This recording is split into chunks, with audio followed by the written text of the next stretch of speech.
What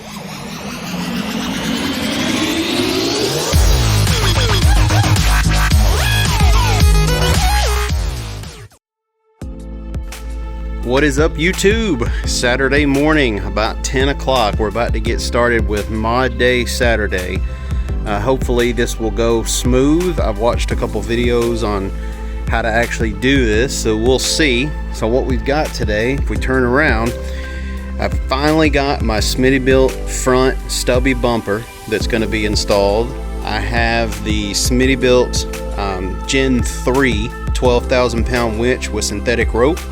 I've got the little winch cable connector. Again, the name of this device actually slips my mind right now. I don't know exactly what it's called, but basically that little piece that connects to the end of the cable that sits right at the front of the winch, that was actually free when you purchase the winch from 4Wheel Parts. So got that will attach to the front of the winch. I also got my front high fender brackets from American Adventure Labs, but I'm not going to install those quite yet today because I don't yet have my front inner fender liners that I got from DV8 Off-Road.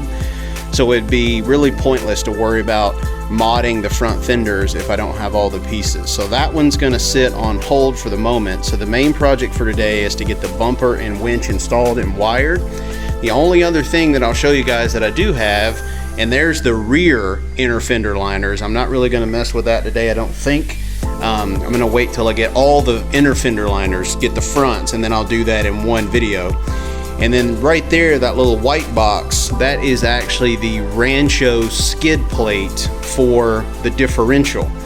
And technically I have another one of those coming because this one is the front and I've got the rear to match, but the rear's not here either. So really the main purpose of today is to do the bumper and winch because that little guy right there would be super quick.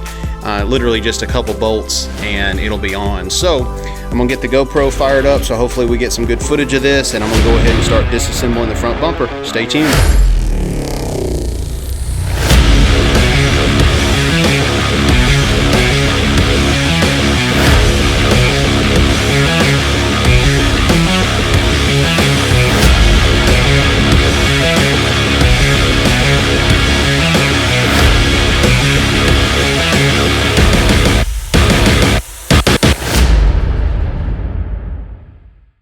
Okay guys, so far I've got all the bolts removed. I was actually quite surprised. There's only 4 bolts on each side holding the entire bumper to the frame. Had to remove the skid plate. This is a Rubicon, so this is actually a metal skid plate. That was just 4 easy bolts. And that little top cover that you see right there, that just goes in between the bumper and the actual grill right here. So those are just pins that you pop out, and once you disconnect over here, got to disconnect the wiring harness for the fog lights. This whole thing should just come right off. And there we go, one-handed. So let me set this guy down. And there she goes. So bumper off, front of the Jeep, getting excited now.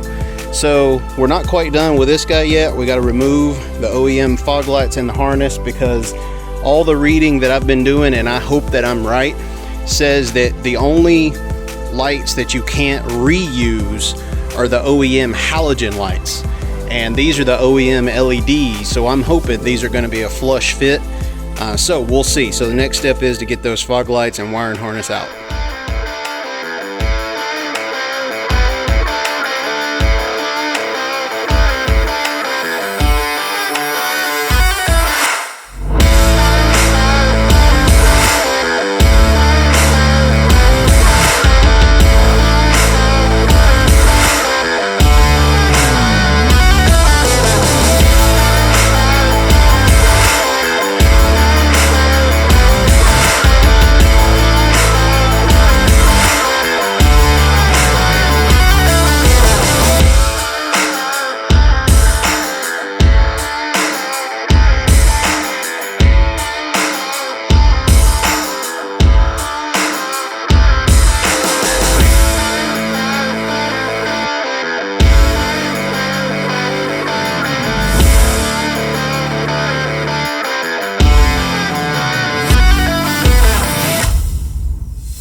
Alright guys, what do you think? She's all done other than winding the synthetic rope and doing some zip ties, getting some wires out of the way, as you can see there below.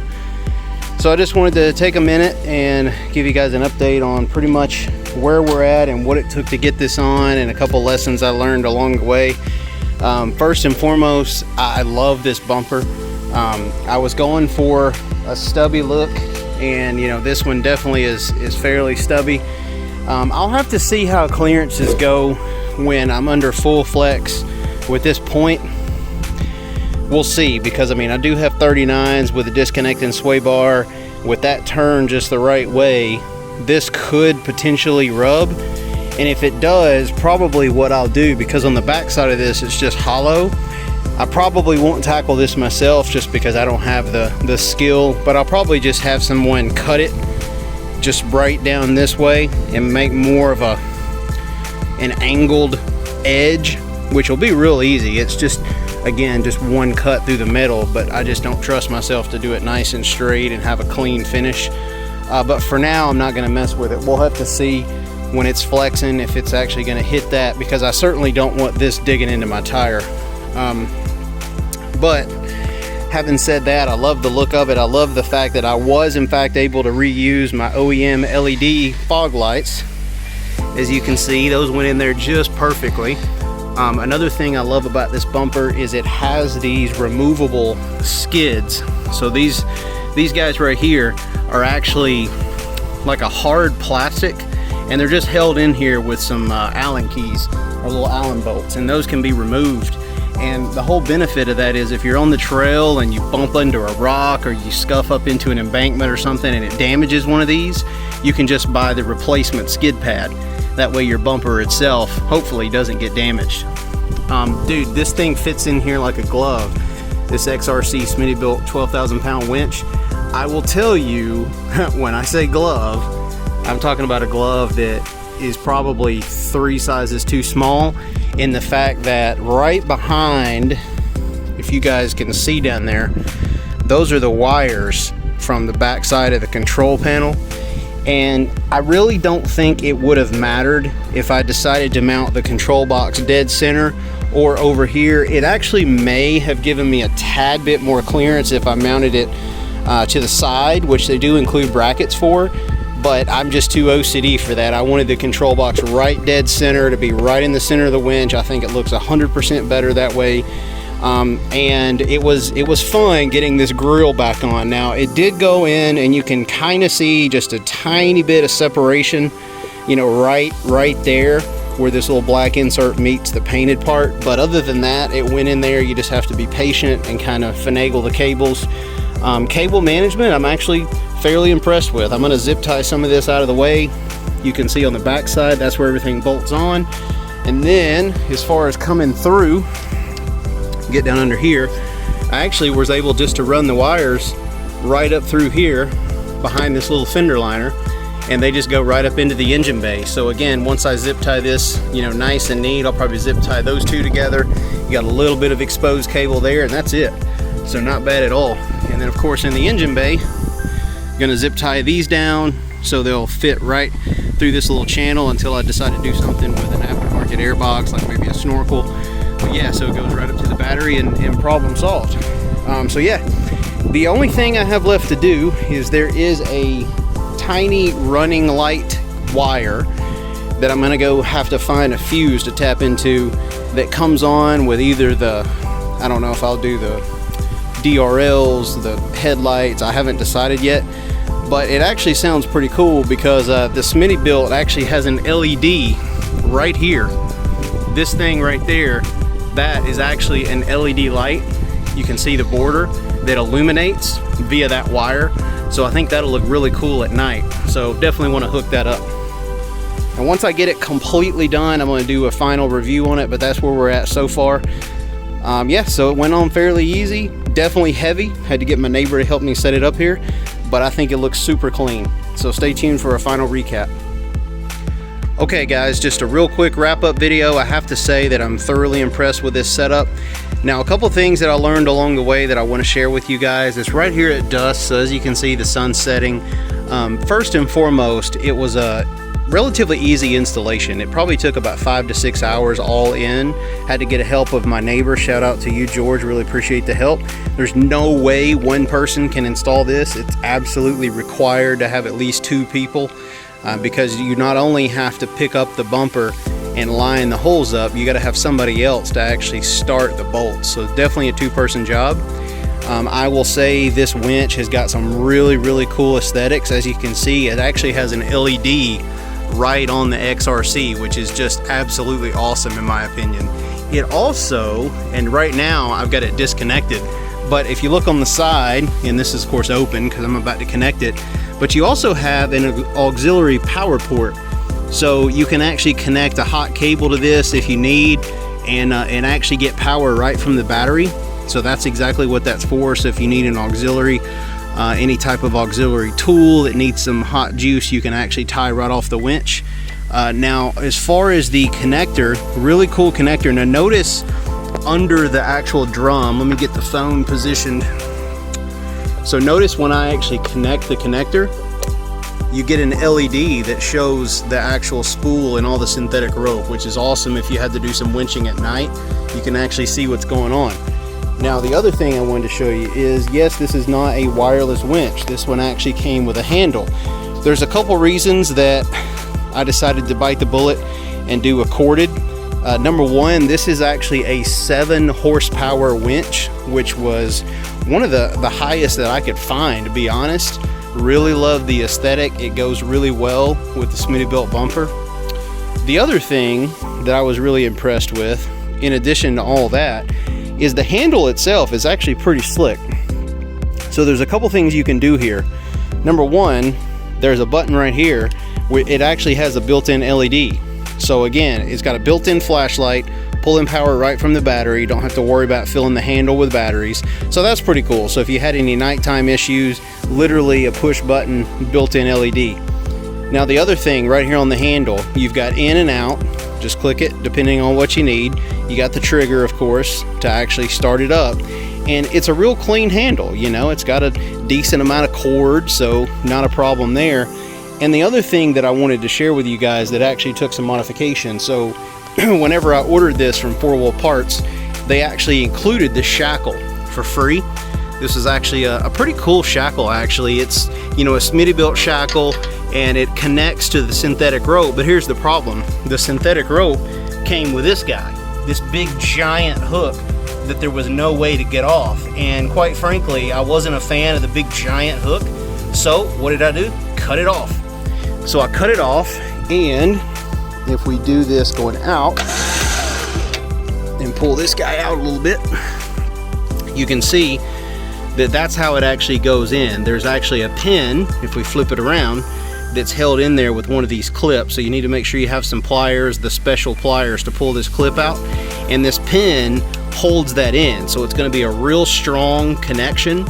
And for me, I just love the look of these, the shackles.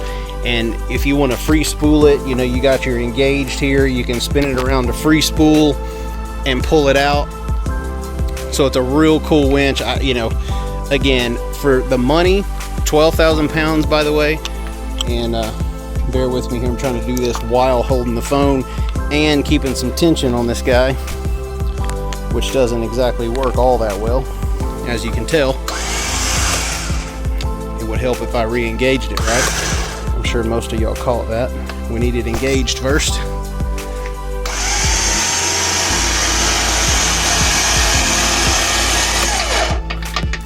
So it actually spins quite quickly, and that's one of the things that I really like about it. The motor itself is very quick, and let me try to get this nice and tucked in there. Actually, don't want the pin side up. Y'all know me. If you know me for 10 minutes, you guys know that I'm OCD. Pin side has to go down, man. Can't be seeing the pin. Get that guy centered up and just put a little bit of tension. All done. And there she goes. So again, I really love the winch. Now, not sure if my video just cut out, but where I was at is, you know, he gave it pretty good praises. But here, case in point, is one of the reasons why I'm not a big giant fan of Smittybilt. It came like this out of the box, so before you guys start saying, oh, you over tighten the bolt, it was like this as soon as I took it out of the box. So that's just a little bit of build quality for you. Probably over tighten the bolt, cracked the plastic, didn't care, and moved on. It's not hurting a thing. It's sitting on here and they can be replaced.